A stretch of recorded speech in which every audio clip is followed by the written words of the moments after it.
Hello guys, आज मैं आपके साथ अपनी तस्मानिया की जर्नी शेयर करती हूँ कि मैंने किस तरह से तस्मानिया में मूव होने का डिसीज़न लिया, कैसे मेरा सफ़र रहा। एंड यस, मैं ऑस्ट्रेलिया में 2015 में आई थी एमबीए लेके। यहाँ पे एजेंट की सलाह से एमबीए ले ली, एटीच भी ले लिए, नाटी भी कर लिया, एक्सपीरियंस भी ले लिया, सारा कुछ कर लिया, बट फिर भी विक्टोरिया में कोई बात नहीं बनी। And then we decided to move to Adelaide.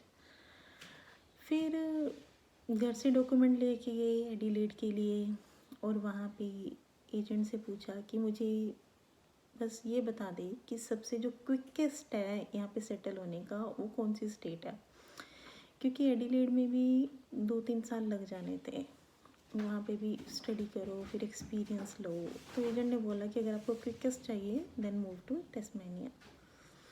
एक बार सोचा कि तस्मानिया में हमें कोई भी जानता नहीं था और तस्मानिया के बारे में इतने रूमर सुन रखे थे कि वहाँ पे जॉब्स नहीं हैं, घर नहीं मिलते हैं, लोग टेंट्स लगा के रहते हैं, यहाँ पे सारी हर तरफ बुशेज़ ही बुशेज़ हैं, कुछ भी नहीं है। मन में डर लगा, बट पता नहीं क्या माइंड में आया, वहाँ पे तस्मानिया के कॉलेज की फ़ीस पे करके आ गई। मैंने advance diploma of leadership management लिया and then I moved to Tasmania. और मैं यहाँ पे किसी को भी नहीं जानती थी, not even a single person. एक फ्रेंड थी जिससे मुझे इनकरेजमेंट मिली थी कि हाँ, कि Tasmania is not that bad, it's a good state, so you can move to Tasmania. But अगर मैं सोचूं कि मुझे अकोमोडेशन का कोई सपोर्ट, तो वो नहीं थी। तो वहाँ पे बड़ी माइंड पे बोझ था कि बहुत शेयरिंग ट्राई की। मेरी एक बेटी भी 8 साल की, सोचा कि बहुत बहुत ट्राई किया शेयरिंग में, बट लोगों ने नहीं दिया, वो सब ने मना किया। बट फिर मेलबर्न से ही बैठ के घर पे बैठ के लीज़ ब्रेक फाइंड की, और लीज़ ब्रेक में मुझे मेलबर्न में बैठे बैठे ही तस्मानिया में घर मिल गया। मेरा जो घर है मिडवे पॉइंट में है और इसका जो मैं रेंट है $380 पर वीक दे रही हूँ। ये 2 बेडरूम हाउस है, बहुत सुंदर घर है, वाटर व्यू है। सबसे पहली बात, तस्मानिया बहुत सुंदर है।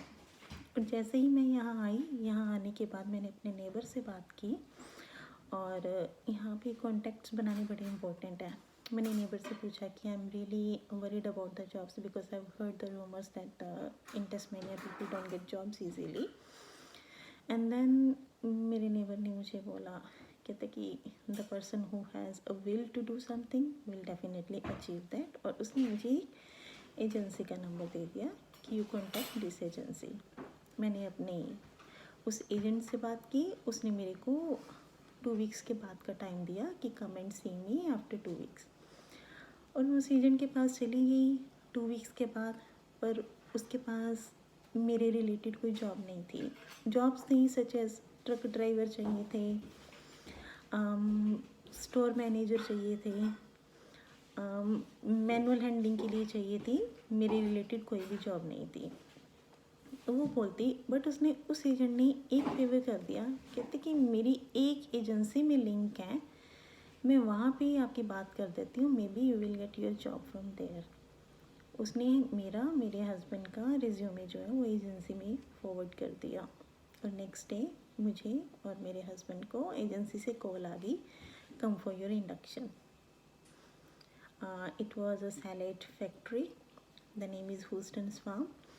और वहाँ पे मुझे इंस्पेक्शन की जॉब मिल गई और मेरे हस्बैंड को लाइन ऑपरेटर की जॉब मिल गई, and both of us started working on the day and night shift. So first 2 weeks में we were able to get our job in Tasmania. We got our house while we were in Melbourne, and yeah, our life started. And then इसके बाद the biggest issue was, मैं यहाँ पे आई थी जब मेरी almost 18 months की TR finish हो गई थी। मेरे पास सिर्फ 6 मंथ्स की TR ही बची थी।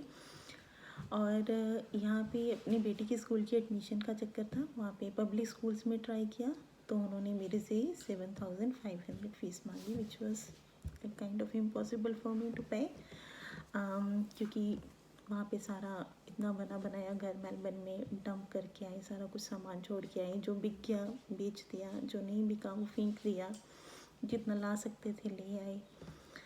और बहुत दिक्कतें हुई, बट अपनी बेटी की 7,500 फ़ीस मैंने पे कर दी एनी हाउ। बट जिस तरह ही फ़ीस पे की, न्यूज़पेपर में एक ऐड देखी, कैथोलिक स्कूल की वो ऐड थी, वहाँ पे बच्चों की एडमिशन ले रहे थे। और मैंने उसी टाइम अपनी बेटी के स्कूल में कॉल लगाई और उनको बोला कि please don't deduct any amount from my card, like I have suddenly got some cheques which are more important to pay at the stage, so please give me 2-3 days time. और उसके बाद मैंने वो कैथोलिक स्कूल में जाके inquire किया। Those people they told me like that if you are on 485 visa we will charge the local fees only which was $440 per term. And it means कि मुझे मेरी बेटी की ऑलमोस्ट 1700-1800 जो है वो 1 year की फ़ीस पे करनी थी। I got a relief and then I cancelled admission in the public school and got my daughter enrolled in Catholic school.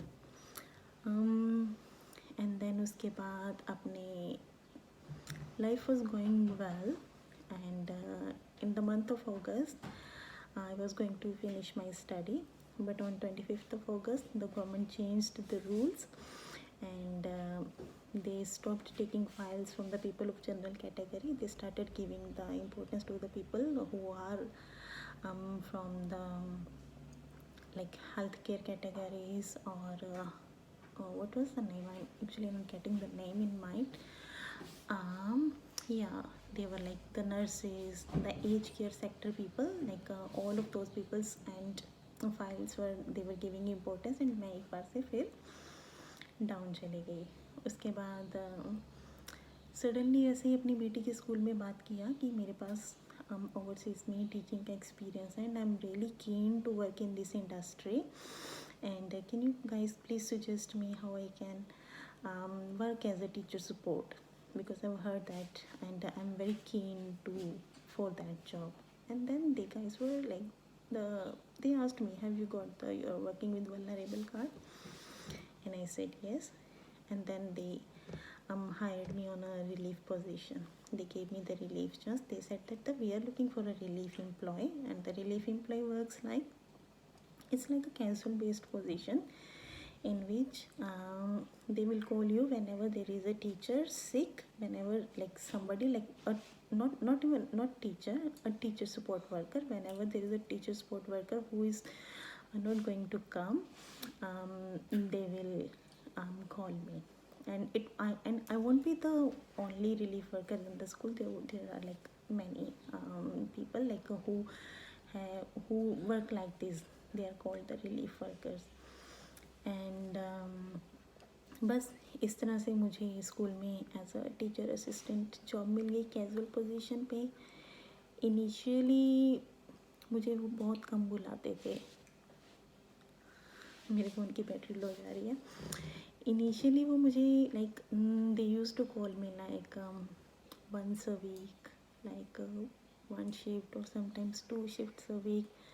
And then there was another disadvantage and advantage as well, that being a casual employee I wasn't getting any income during the school holidays, but it was a positive point as well because I was able to look after my child. I didn't need to send her anywhere, and but on the other hand I was like lacking financial stability.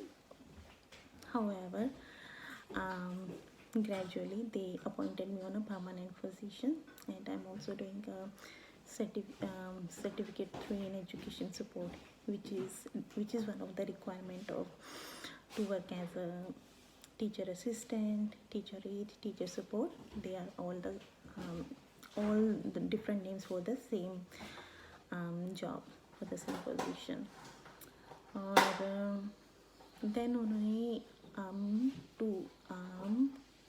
this year in the month of January, 29th of January, they opened the general categories, and I applied on 31st of January, and I got my nomination on 11th of May. Within 3 months I got my nomination. And if you want to know how I made my career plan and what documents did I submit with my file, and yeah, please ask me in the comment and I'll answer, because the video is getting really long. And see you soon. Bye.